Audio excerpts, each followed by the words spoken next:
Alright everybody, hello VC. Hello. Brandon here. Coming with my channel, Vinyl in My Veins. This is my first video. I'll make a proper introduction video later on and introduce myself and do a little bit of a backstory, but for now this video is going to be the Vinyl Tag 2019. Shall we begin? Alright. Question 1. Best find of 2018. Now, I guess I took this two ways. My favorite record that I got, period, whether new, used, old, online store, and then my best find that was an actual find from digging, or a used record that I found. So, my number one favorite record from last year, best find, is Slift. La Planète Inexplorée. I don't really know. It's French, so I'm not quite sure how you say it, but Slift is the band. S-L-I-F-T. And I like this one so much, I'm trying to hunt down all the different variants and versions of it. It's killer garage, psych, kind of punky. It's really good. I'll do a needle drop in here and let you guys hear it. This is the Gas Giant variant of the album. I also got I believe this one's called the Nebula Splatter. Yes, that is this one.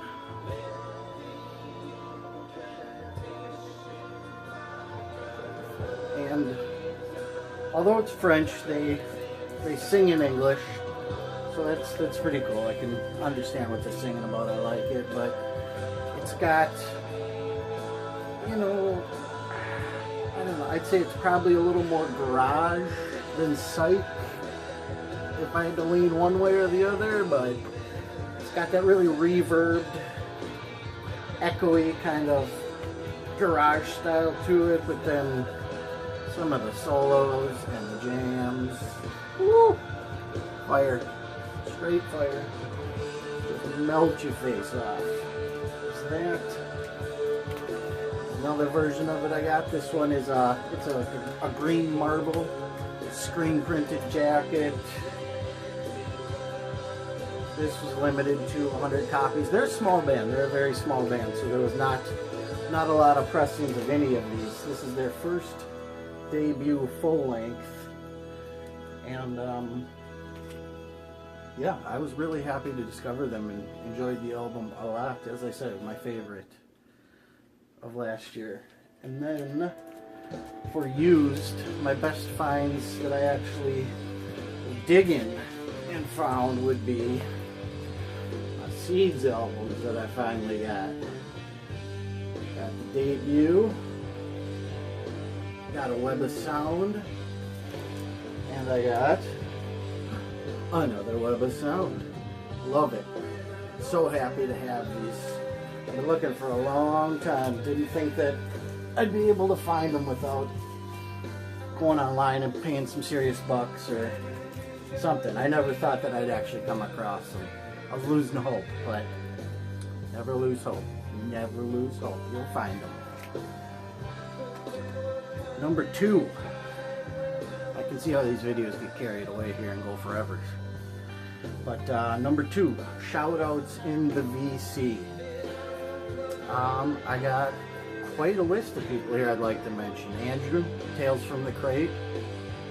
Love your videos, love your channel. You're a wealth of knowledge, man. I really enjoy what you're doing. Dylan, Noble, another guy, lots of knowledge. Amazing collections that this guy scores. It's crazy the stuff he finds, but he's a really cool dude. I've chatted with him a little bit on Instagram and kind of gone back and forth. Ron, the Hog's Ear Report. Learned a lot from him. He's a wise man. Dan up at Dots and Loops. Another killer selection, killer channel. Matt Sands, DJ Mellow Yellow, and Site Professor Sam. Brad, H2 Vinyl, great channel. Bo, Earhead 6. Hannah, Omaha Introvert. Jay, Vinyl in the Van. Vinyl Richie. Zeke the Geek. Let's see, Vinyl Fuzz. He's a young kid, but he's shows some really cool stuff, and you can tell he's got a passion for music. He really loves it. Black Beans and Rice. That's one I just started watching the other day. He's got an eclectic taste in music. He shows some really cool stuff. Smokestack Records. He has a pop-up shop that he does, kind of like Dylan. So he's buying collections and finding some really cool stuff. And he's only been around for a while now. I think these last three here need some more subscribers. They need some more support. They're doing really great stuff. And then Vinyl Community, Steve Carlson. He's another one that I've been watching for a long time and really enjoy what he's doing. So there's a lot more. I could have went on with a lot more names. There's so many channels I watch, and they all have their little nuggets about them that are, everybody's got something that they can show you that you don't know about or you can learn about. It's very cool. And then holes. What holes am I trying to fill in my collection?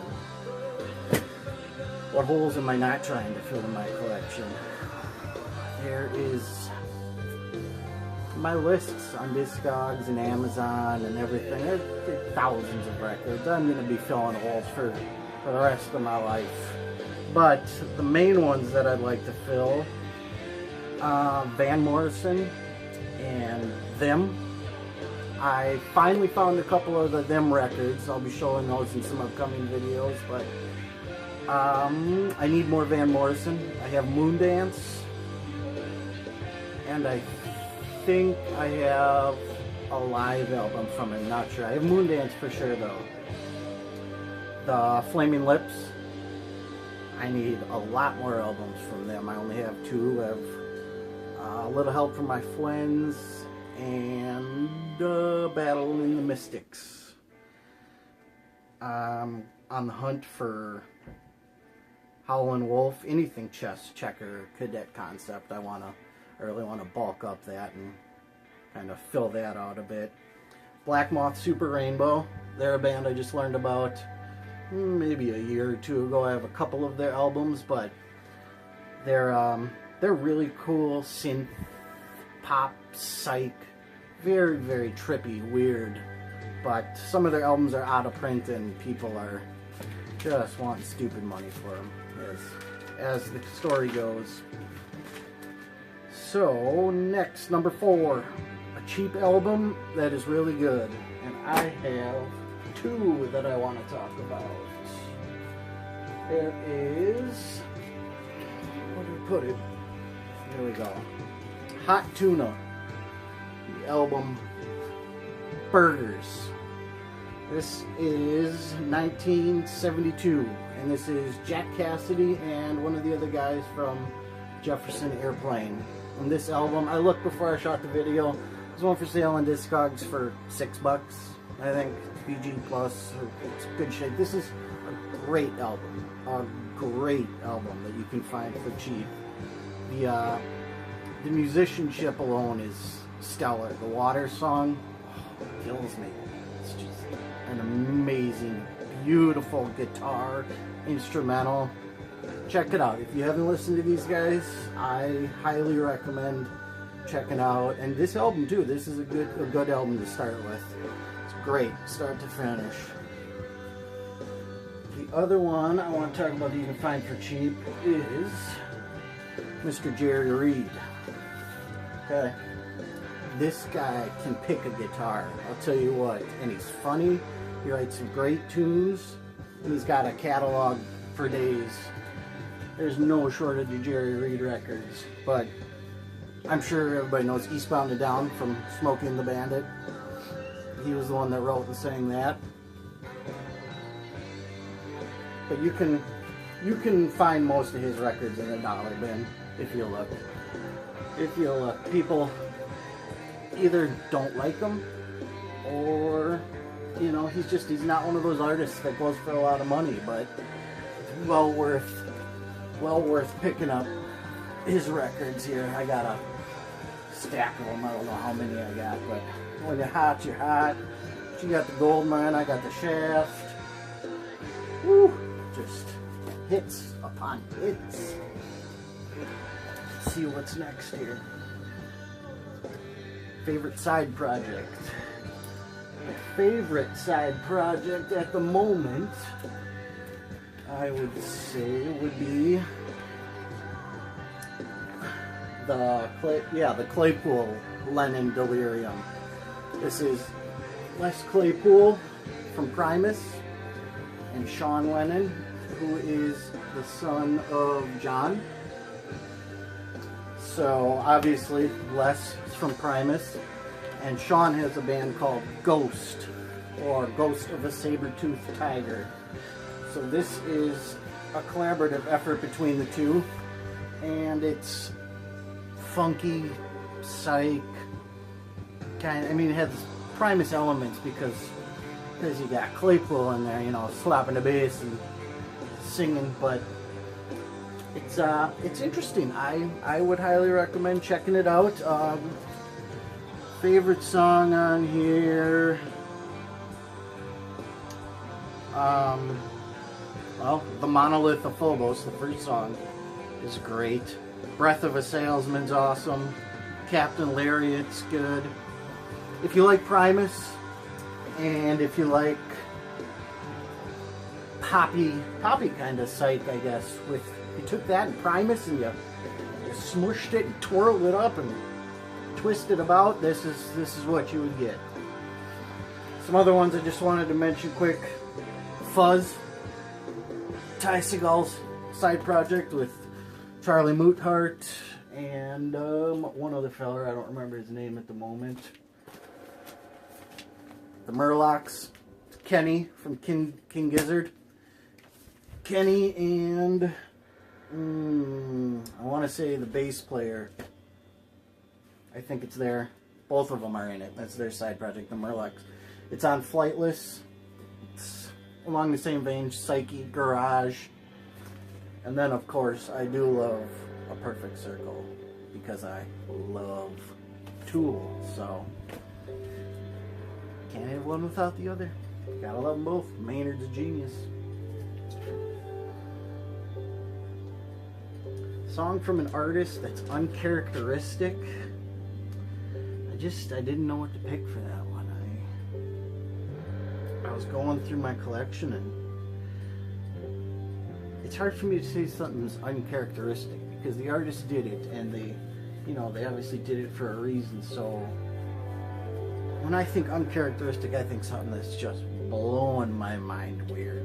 Like if Bob Marley did a country song, or Willie Nelson did metal, something like that, and I don't have anything in my collection that really struck me like that. So next one, number 7. What was the last album you purchased? And that would be this little gem right here. I was so excited to find this. I've been looking for one with the lenticular cover for a long time, since I first heard about it. And I found a couple, but they were always beat to hell where people wanted $9,000 for them. So this is a really clean, beautiful. It did the crackle the first time that I opened it up. Love that sound. It's a thing of beauty. And it is also, well, I'm not gonna be able to show you, but you know, the London label. This is a Monarch pressing, so it sounds great. You know, the vinyl plays fantastic, start to finish.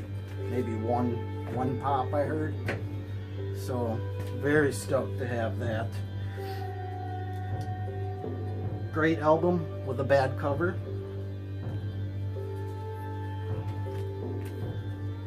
Perhaps Hexagon. Perhaps is the band, Hexagon's the album. I mean, it's kind of on the nose. Perhaps Hexagon, you got a Hexagon. Kind of boring. But the album is fire. It's instrumental, kind of jazzy, psych, saxophone, real spacey. I don't know if this is the one, but it was either this one or the one previous to this. They kind of disappeared to Tibet for an undisclosed amount of time and meditated and got the creative process going. And I think this is the one. I want to say it's out by Riot Season Records. Great label. They do a lot of cool stuff. They have the newest Acid Mother Temple. They're coming out with that. So perhaps Hexagon. Horrible. I don't like the cover. So I mean, it's all opinion. But great album, bad cover.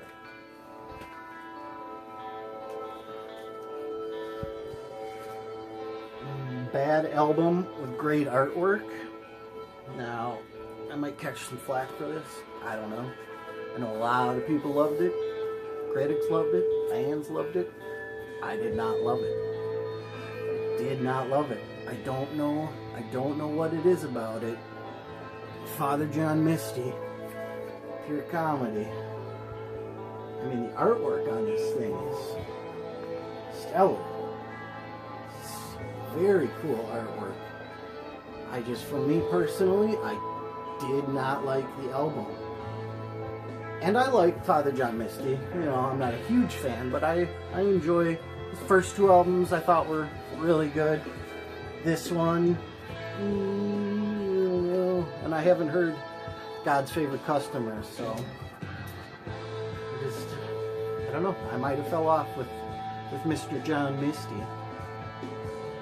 Next, number 10, halfway through. A great blues album.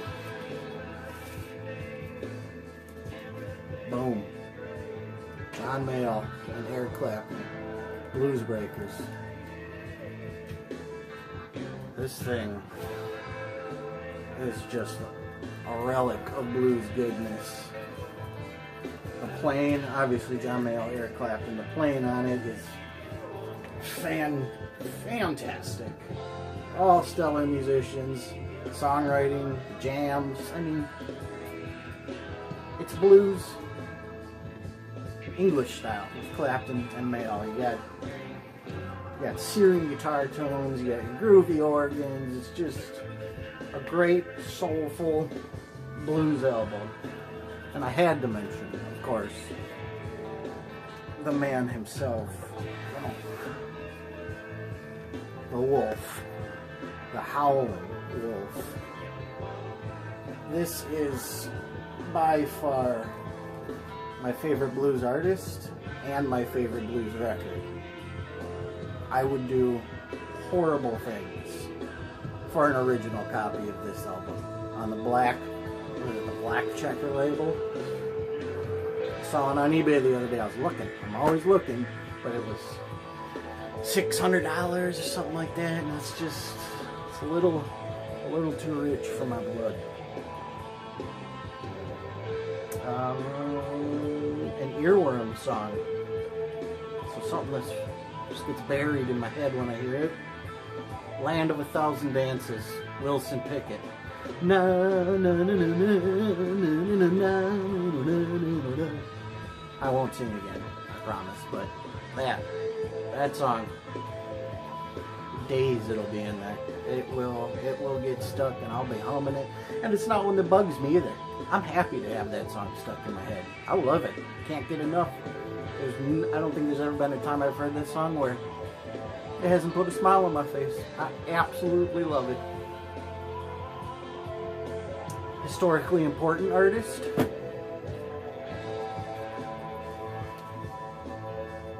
Robert J. The man, going back to the blues note, kind of the the man that set the way for everything to come, sold his soul to the devil to get his fingers picking that guitar like they did. Damn, was it worth it. I'm glad he did it.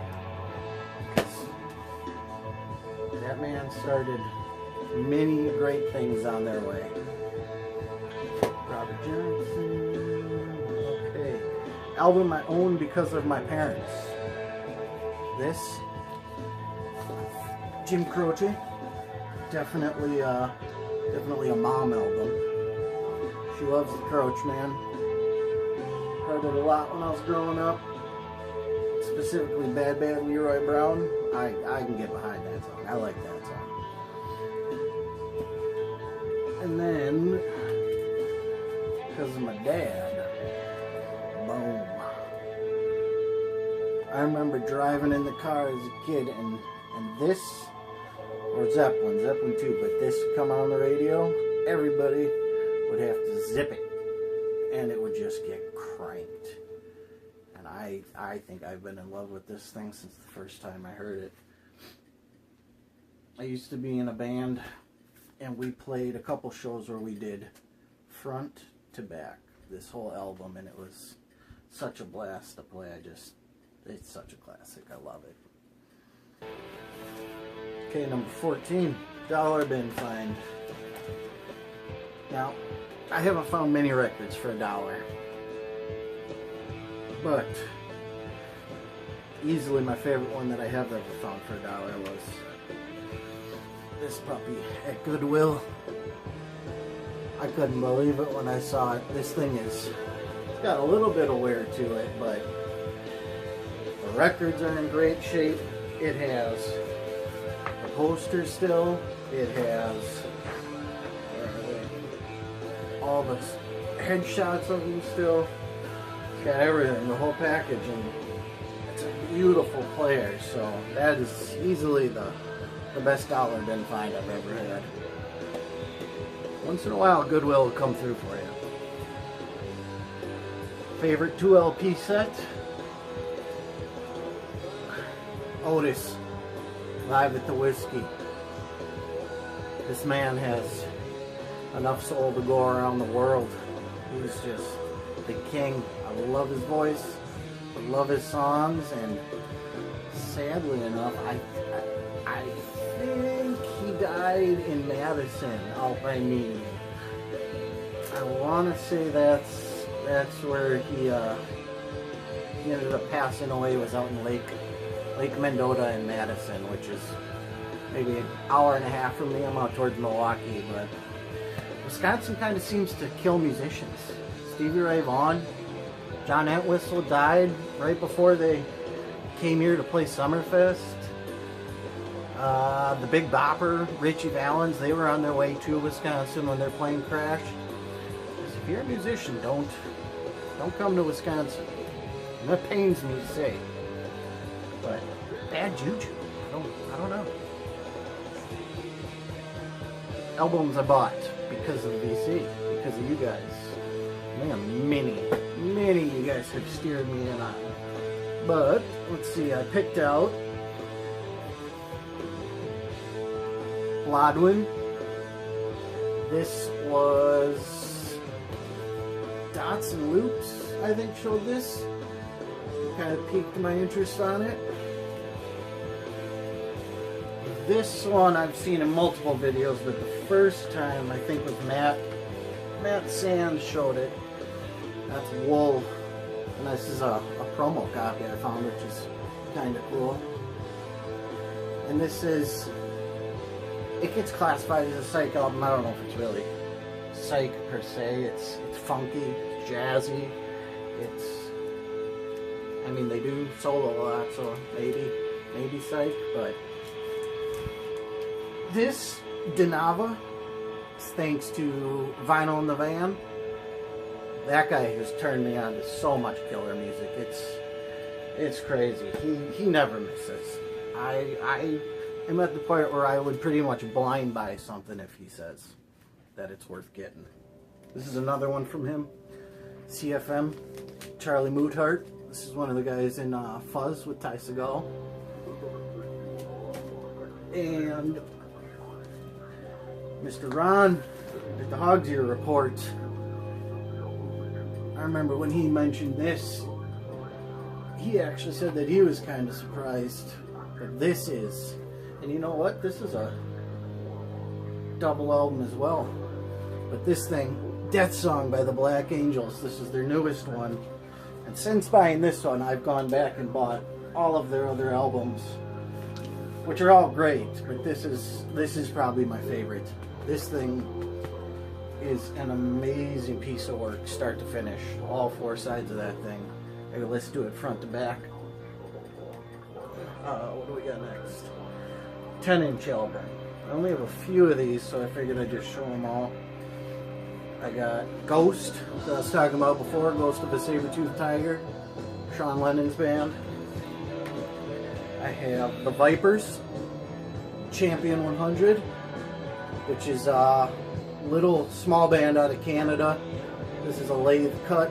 I think it was limited to 100 copies. That was the only way you could buy the album. This is a Bandcamp score. I love Bandcamp. I can't get enough. I will dig through Bandcamp for hours to just find small bands, you know, that you wouldn't necessarily hear about otherwise. And it's cool because you're either dealing directly with the small label that they're on or directly with the band. And I've gotten many, I don't even know how many, 12, maybe 13 albums signed because I'm ordering it directly from the band and I just ask. You know, it doesn't hurt to ask, and most of the time the bands are so cool about it, are willing to sign it, and I love it. I vouch for Bandcamp big time. It's a huge part of where I go digging. This is A Perfect Circle. The animated hieroglyph things on it. I think it's Delusioned or Disillusioned, maybe. Next, favorite 7-inch. This is off one of my favorite records from last year as well. That is the single for Hoover E. Hooverii. So I don't know how Hooverii, Hoover the Third, I'm not sure, but this is the song Guillotine and Taste in High Life. They're a psych band. They have a bit of a garagey sound to them as well, but they're, I want to say it's their first full length, came out last year. And I have it, and I'll show it in another video. But I was lucky enough to grab the limited edition of their single, which is, it looks the same, but it's a silver screen printed. It was limited to 30 copies, and I don't know, usually I don't, you know, care if I jump on something like that, but that album I enjoyed enough that I wanted to support them in any way that I could. And last, or no, not last, 19. An album you can fall asleep to. And this is one I actually just got in last week, maybe. It's on Nomad Eel Records, and the artist is Imad Wasif. And this is just singer-songwriter, folk, kind of very mellow, very relaxing. You can fall asleep to this thing, no problem. But the main reason I picked it is because I have never seen a record like this before. This thing blew me away when I saw it. It's just beautiful. And that is done by Wax Mage. They're a small little limited pressing company. They do a lot of cool stuff like this, and this is, I have a couple from them. This is probably my favorite. This thing is so pretty. But maybe I'll do a video kind of showing all my goofy, weird, limited records that I've picked up. that one, I haven't done it yet. I don't usually fall asleep to music. I like to listen to it when I put it on, and I have a hard enough time falling asleep anyway, so extra noise, just, I focus on it, I can't fall asleep, so. Number 20, last one, advice for someone starting in the VC. I don't know, I'm just starting in the VC myself, first video, so do it. I was nervous as hell, still kind of nervous, got the jitters, but you know, everybody I've talked to in the VC has been super nice, very helpful, very fun to talk to, easy going. So as I go, I'll pick up some tips and advice, and you know, I'll share them with